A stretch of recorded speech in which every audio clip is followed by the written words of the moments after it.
Hello, Booktube. As you can see, I have a guest. This is Randy Ray from the Booktube channel, Randy Ray, whose channel just reached the kind of milestone I talk about on this channel all the time, the kind of milestone where you know for sure that you are no longer just talking to family and friends and coworkers. You now have that, what we have to call an audience. You have strangers watching you. His channel just surpassed 100 subscribers. So golf clap to Randy Ray. Hello, how are you today? Hey, I'm great. How are you? In scenic Denton, Texas. Such a Scenic, lovely, rainy, lovely town. windswept Denton, It's Texas. rainy in a large part of Texas today, but it's a beautiful town you live in. Oh, Oh yeah, just yeah, right there and it's at its on most the, beautiful when it rains here. yeah. It's got Denton has everything. It's including, according to you, bookstores. Wonderful, wonderful You've got the bookstore. river, you've got the Book too. two lakes. It's just you've got the natural stuff as well as all the, shall we say, unnatural stuff that Texas does so well. There's plenty of that here too. But when you start every video of yours on your channel, I'll leave a link, of course, to Randy's channel down below. But when you start every video on your channel, you introduce yourself as the literate Texan. And I always wonder about that because Stephen Graham Jones is from Texas, a legitimate hottie on the literary scene. Larry McMurtry, of course, is from Texas. And my beloved Catherine Ann Porter was from Texas. So why is it that you say that? Is because is that a push against a kind of national stereotype? Well, actually, there's a couple of things going on there. I grew up in a really small town in Texas. You may have heard of it, Bonham, Texas, home of the world famous Fighting Purple Warriors and Speaker Sam Rayburn. And That's how I know it, because I've read every book about Sam Rayburn. oh, isn't he fascinating? I've been to He's Sam Rayburn house. I don't know how many times. The Sam Rayburn library is there, and there's a beautiful bronze statue of him. But even so, and they're illiterate people in Bonham, Texas, but they're a decided minority there, more of a minority than you would find in other towns. And don't get me wrong, I love my friends and family from Bonham, Texas. It's a wonderful place to grow up, and we had a wonderful public library there.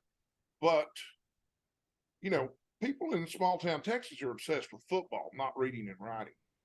And I don't look like it now, but I was a sickly child, did not play football, didn't learn how to play football because, generally speaking, I wasn't able to.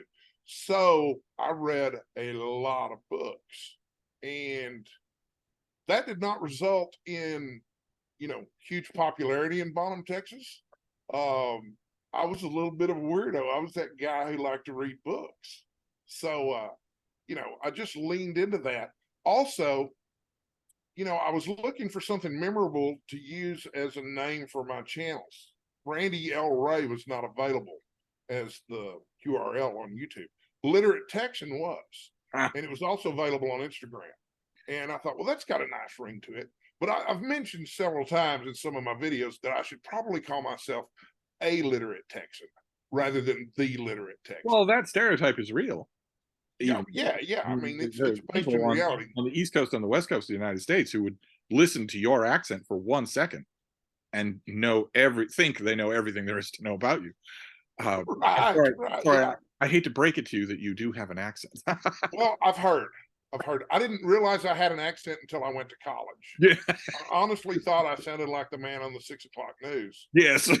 And I came to Denton, Texas, which is not, it's a lovely little college town. There are 2 colleges here. My ex-wife is a professor at one of them. I have friends who are professors at the other. And but I came to Denton and I heard, wow, I just love your accent. And I was like, what accent? But and you know what? This is an improvement over what it was 35 years ago when I moved to Denton, Texas. This is what I sound like now. I've made the same decision myself. And there's always a native accent that will make things seem worse. Right. So, but you've started to answer the first question I was going to ask you, which is about your reading Odyssey. And apparently it started because you were a sickly child. So, like a lot of people, you turned to books.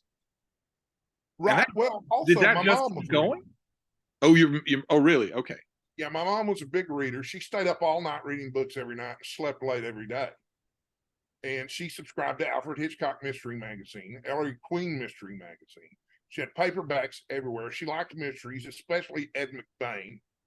She also loved,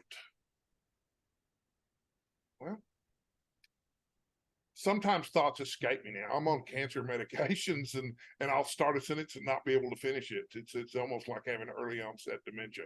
Although it doesn't seem to be affecting my reading at all. I understand everything I read perfectly. That's fantastic. Yeah, it's just when I I know start that speaking, kind of they assure me that medication. when I go off the meds, this mad cow disease will go away. I know that kind of medication intimately well, Yeah. and it's a blessing if it doesn't hurt your reading. But you you continued down the road of reading, even to the point of owning a bookstore. Yeah, yeah, absolutely. I went to college to major in English. I have a bachelor's degree in English literature. By training, I'm an English teacher. I have a secondary education certificate. I never taught school. I did 16 weeks of student teaching, and that cured me of that. I didn't really like most of the students, the other teachers, the administrators, or the parents, and that kind of covered everybody. And I thought, It did cover it. and there's no money in it. So I thought, well, if I'm gonna sell my time, I'm gonna sell it at top dollar. And I was actually good at sales, and so I spent a lot of time in sales, and then eventually in management. Uh, During my drinking career, I didn't read nearly as much as when I quit drinking. And then bookstore. You asked about the bookstore. So I made a fortune on the internet with an internet business, lots and lots of money. But I ran afoul of the IRS, which is not something unusual for someone with substance abuse issues. And I've been sober now for 9 years and 2 months. So, but once I sold my business and made all this money, I thought I was Warren Buffett. And I also thought I was a business genius. And I thought, well, if anybody can make a profitable, successful bookstore, it's going to be me. And I'm going to do it by having a niche bookstore. I'm going to specialize in horror. And I'm going to locate it in one of the small towns in Texas, like where I grew up, Wiley, Texas. And the bookstore was named Erie Books.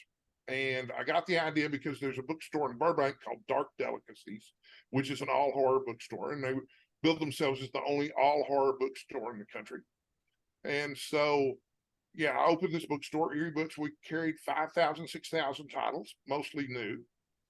And anyway, my friend Cliff tells me that we should have named the bookstore Randy's Folly instead, because we never broke even. We were open from, I think, 2008 to 2011, and I believe 2008 was about the same time that Amazon launched their Kindle product. Yeah. So, also when you can get free shipping from Amazon and 30% off of everything, your margins get really tight really fast, because when you buy a book at a wholesale discount to resell it through the wholesaler, you pay 60% of the cover price. The other 40% is yours. But if you have to drop the price 30% to match Amazon's price, now you're working for 10% of a $7.99 book. Yeah. You have to sell a lot of books and an 80 And cent profit margin. right around that time, the economy cratered as well. Oh yeah, yeah. It was just terrible. But I had an office in the back with a mini bar and lots of whiskey, and we had a book club, and it was a really wonderful experience in all the ways that it should have been, except for profitability. Well, that's the age-old saying, right? That Right. the best way to make a small fortune in publishing is to start with a big fortune. I've worn that chestnut out talking about my bookstore days. There used to be a video interview of me on NBC DFW, and they pulled the video, but the article's still there. There's an interview in there, and of course, I looked like Benjamin Franklin then, because I had long hair and the little Santa Claus glasses, and I'm balding on top, which is why I wear a hat a lot of the time. Although you'd never know it because it really poofs up here. So, but like Friar Tuck thing going on in the back. But I loved my Ben Franklin book, but when I was being interviewed, I told the interviewer, man, I'm just trying to do my part to keep America literate. And we did have interesting customers. They would drive in from miles and miles away to see the place. Really? Yeah, Well, my favorite experience, I had a guy from Oklahoma come in, really interesting, guy, looked a little like me. And I had a copy of Chuck Palahniuk's horror book. I believe it's called Haunted. And I'd only realized that week that the cover glowed in the dark.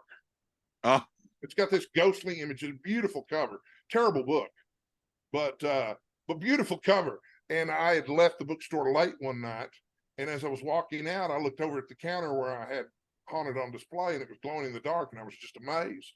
And this customer had driven all the way from Oklahoma. He was a real interesting guy, and I was telling him about the glow in the dark cover of Haunted, and the only place we could find in my bookstore where you could get it dark enough to see, because he visited during the day, the only place in the bookstore we could go that was dark enough where you could see the glow in the dark cover was the bathroom in the back. So me and this stranger from Oklahoma went in the bathroom in the back, turned all the lights out so he could see the glow in the dark cover. at least that's the story you're going with. Well, and he told me, this is one of the most wonderful things I've ever heard. He said, I can't wait to write about this in my diary. Nothing happened in the bathroom other than, the oohs and ahs over the glow in the dark cover, of course. And so you join a relatively small number of booktubers who've had their own bookstores. There's only a handful that I know of. But that raises the question of Booktube itself. How on earth what was your journey to find Booktube?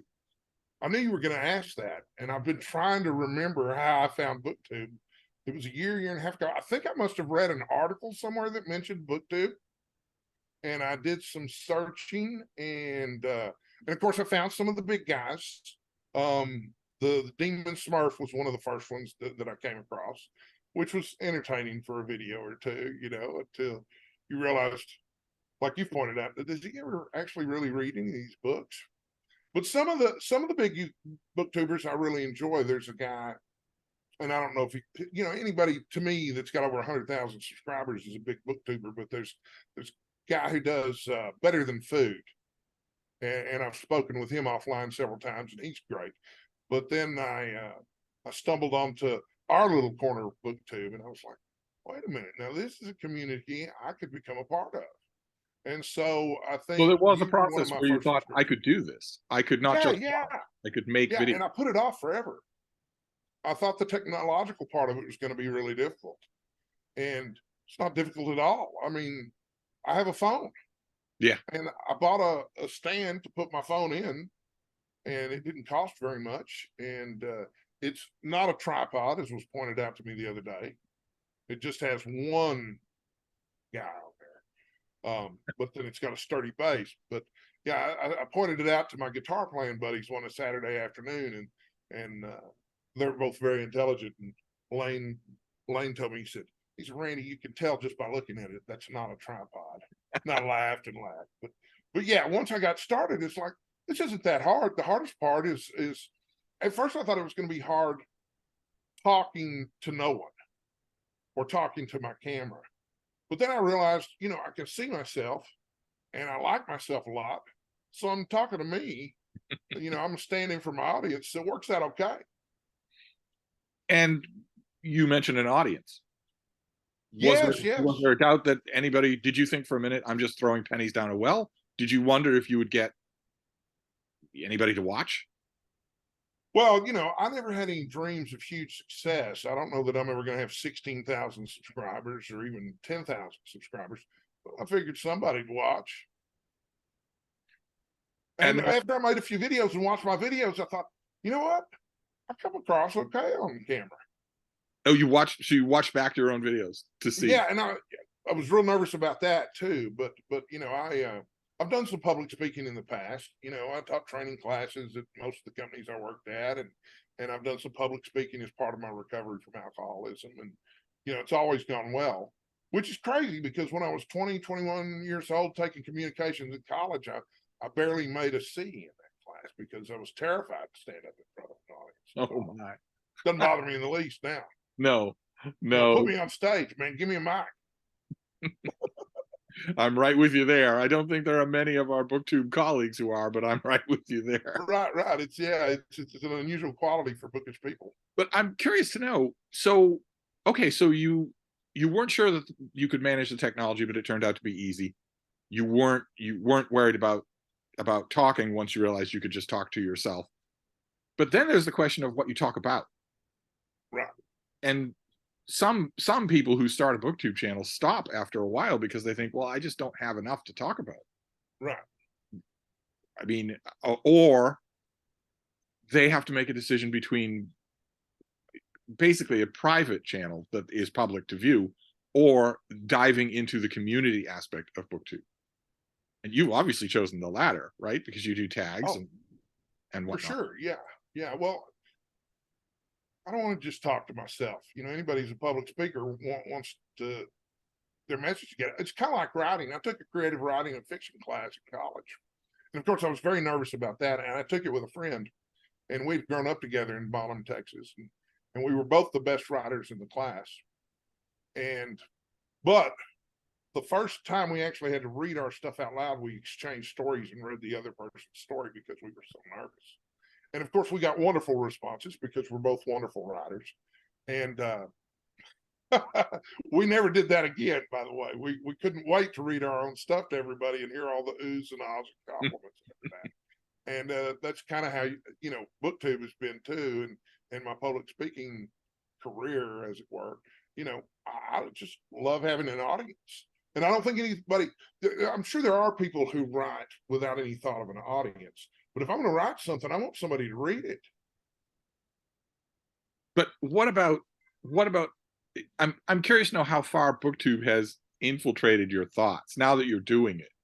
Now you do it regularly. Well, Like, for instance, if you're out browsing at a used bookstore, well, do you make choices now about BookTube?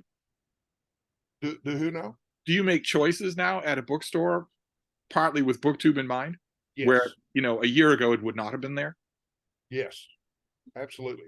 Yeah, I think in one of my recent videos, I posted my first book haul video the other day. And I don't know if you noticed I mentioned you in it because, you publish your best of the year book lists.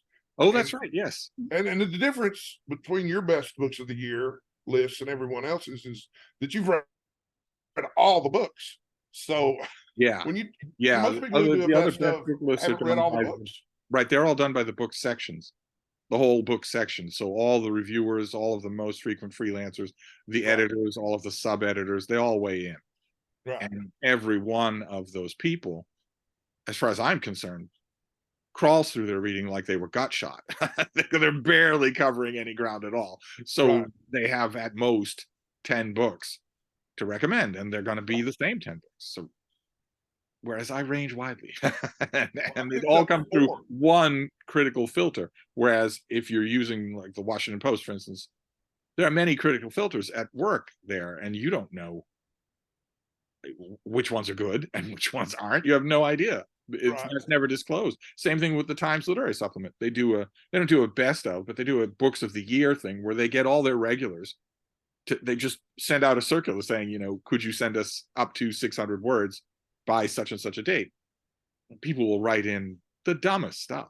It's just overworked freelancers will just write the dumbest stuff. It's not usable as an end of the year roundup of any kind. It's just usable as knowing what, in what A.S. Byatt happens to have read in the last week. She can remember. That's no good to anybody. Right. Yeah, you went on a book haul and used my list. I did, yes. Well, I'm on the line here. You don't like these things. Yeah. Well, I'm really looking forward to digging into them. My mother had a Robert Aikman book when I was a boy, and I can visualize the cover in my mind, and I know the story. Actually, that's a different story by different authors, so it's not in there. I was going to say The Willows was in there, but I think it was The Bad Place. Actually, The Willows was by Algernon Blackwood, of course. But something else about my mother.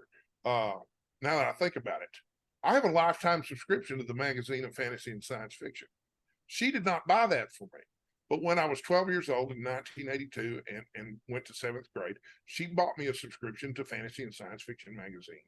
And she kept that subscription active for me until I was 18. And at that point, she felt like I could pay for my own subscription. And so I've been collecting the magazine of fantasy and science fiction now for 35 years. And that must take up a lot of space. That's not 35 years. That's more like 41 years. Because that must be boxes and boxes of those things. Oh, yeah. Yeah. It's a massive collection. And, but anyway, yeah, when they made the lifetime subscriptions available, I thought, well, here we go. I'll send them $1,000 and I'll get this for the rest of my life, which is really optimistic considering the state of the magazine industry. Well, I had no idea that it was part of Kindle Unlimited until just Right. I noticed that not too long ago. Yeah. but then I think that's being canceled out. The magazines are being canceled out of Kindle Unlimited. So I Right. just learned about it only to lose it. And I don't have anywhere in Boston to buy it. Amazingly. Yeah. The There's no Barnes and birthplace of Noble. American literacy. I don't have any place to buy it. There's no big magazine collection. Well, the problem with the subscription is, sometimes it gets here in good shape, sometimes it doesn't. And I hate the little address label on the front of the cover. Ruins the artwork, and you can't get Yeah. it off. Yeah. Absolutely There's can't no way get to it get it off. Absolutely no way to get it off. And that Sometimes they'll always put it on the bugs me. back cover. Just put it on the back. Just put it on Way the back. better because It's not just like the covering letter up the carrier is ad. not going to be able to find it. They're going to be able to find it. It's just so now that you're on Booktube and ensconced in Booktube, uh, okay, so Booktube is riding in the back of your mind when you are picking out books. But what about when you start the day? Are you thinking about filming? I start every day watching Booktube now. I wake up and first thing I do is put on a pot of coffee, unless my roommate has made the coffee before. Usually she has, thank goodness. But so then I just go pour myself a cup. But yeah, I brew coffee. Usually I have a bowl of cereal and watch Booktube for an hour. Wow. Because what kind of content appeals to whom, and I do internet marketing for a living. I run a network of blogs. And I also do search engine optimization consulting for people with businesses so that they can get their businesses to show up in Google for the phrases they want to be found for. So, I kind of have experience analyzing traffic patterns, figuring stuff out. It did not take me long to realize on this channel, people aren't interested in individual book reviews, but they love lists. Lists are big. Yeah. Yeah, I've heard yeah. from everybody that individual book reviews don't do well for initial views, but that they keep earning the views. Okay. Because every time somebody goes on YouTube looking for that particular book, they'll find your video. Well, and it could be that I pick books that aren't very popular. Well, we don't do much in the way of popularity Right. here on our little corner of Booktube. No, I'm not. I was going to ask, are we doing Book Trek this year? Well, I hope so. Oh, Yeah. good. Well, because I'm really looking forward to Horror Mayhem. I'm really looking forward to June on the Range. And of course, I'm really looking forward to revisiting those Phoenix novels. I hope I haven't given people the wrong impression that they're good. I just love them. That's all. I'm not 100% sure that they're good. In fact, I'm pretty sure they're not. I loved them when I was 12 or 13 and too naive to catch on to all the not so subtle undertones. Oh my God. They're full of those. I should probably do a big PSA about those so that people aren't rushing out. I'd like to think that I have balanced them by pointing out Trek books that are legitimately good, that aren't just like Strangers from the Sky is one of my favorites. Sky, Federation. Despite That what was great. Revenant Reads has trashed my beloved Diane Carey, but a lot of her books are really good. But even so, even though there's bad blood, I'm still hoping that we do Book Trek this year. Absolutely, yeah. So you think about Booktube events? Oh yeah. It's a great way to inform my reading. Prime Directive is probably my favorite Star Trek novel. It's absolutely wonderful. The characterization of Kirk in there is great. And I reread The Return this month. Oh my God, that was fun. It was better than I expected. It's in good hands. It's very entertaining watching. It's in good writing hands. Kirk go through each member of the Next Generation crew and beat them up. Right. It's absolutely hysterical. It's not even Star Trek pastiche. It's just fan fiction. Yeah. But so I won't ask for a parade of names for who you watch, who your appointment Booktube watching is. But are you always, so I'm assuming that like a lot of booktubers, there is a core group of people that you really like, videos that you won't miss. Yes. Are you always looking to add to that? Yes. Well, and I can mention a few names. I never miss a Criminale video if I can help it. I never miss a Michael K. Vaughn video. And believe it or not, I watch every one of your videos religiously. Oh, there's But I no really love digging no into one the back watches all of them. catalog I of Steve know one Dahue. watches all of this 6,000 videos. Well, you know, I look for specific stuff. I love the BroTube takedowns. Those are some of my favorites. I love You know, when those it are comes to ProTube, I mean, people might think that you're being mean when you say I watch, you know, Jack Edwards, but I really get the impression that he doesn't read the books he's talking about. right. You're not being mean if on his own channel he has praised things like Blinkist or short form, which are ways for you to talk convincingly about a book without reading it. If you're going to praise those things on your own channel, then people are within their rights to suspect that you're doing that. Right. But are there any big channels that you regularly watch, or did you migrate away from them? I migrated away from them. There's a guy named Benjamin McAvoy that I like. He's a British guy, and he clearly loves books and literature. Um, he's got an interesting screen presence. You know, he's got these a little bit like you. He's got these gorgeous blue eyes. Yes, And then his I like suspect are cybernetic. They seem a little bit too gorgeous. yeah. And but anyway, I enjoy his videos. He doesn't produce very many of them. I do wonder how some of these guys who produce so few videos wind up with so many subscribers. I don't know what that's about. I don't know if Maybe that's the reason. or what. I have a friend who does YouTube for a living, and he says, "Don't let your content step on your own content." And he's horrified that I make multiple videos a day. He's just horrified by that. And I understand he makes one video every 2 days. Right. And announces it ahead of time, lets people know it's coming. You know, does a private video for his Patreon. That's his work day. Is one video every other day and a private video for Patreon that never gets on his channel. Well, those are the big ones. In terms of the larger booktubers, Better Than Food is one that I follow religiously, and I really like. I think his name's Clifford Lee Sargent, and then Benjamin McAvoy. I watch them regularly, but they don't post very often either, so it's easy to watch them. But far more smaller channels. Oh yeah. You know, I try to subscribe to everyone that subscribes to me, and then, you know, with various results. You know, some of them, ooh, yeah, I really vibe with these videos. Some of them, not so much. Yeah. But what about the oh, we're almost out of time, aren't we? Oh, good Lord. Yeah. I didn't know that. Quick. Sorry, I have very bog standard Zoom, so it cuts off at 40 minutes. But to continue on with watching Booktube while we have time, not that it matters, because no one is watching this for either of us to pay attention to that little face right there. Of course they are, as they should be. She's a little bit tired because once again, we're making a video right after she spent 40 minutes yelling at everything that moves outside. But when it comes to that smaller group of booktubers, what I used to refer to as our little corner of Booktube, Right. do you feel a personal connection growing? Do you feel towards what people call as the parasocial relationship aspect of it? Absolutely. I love it. It's half the fun.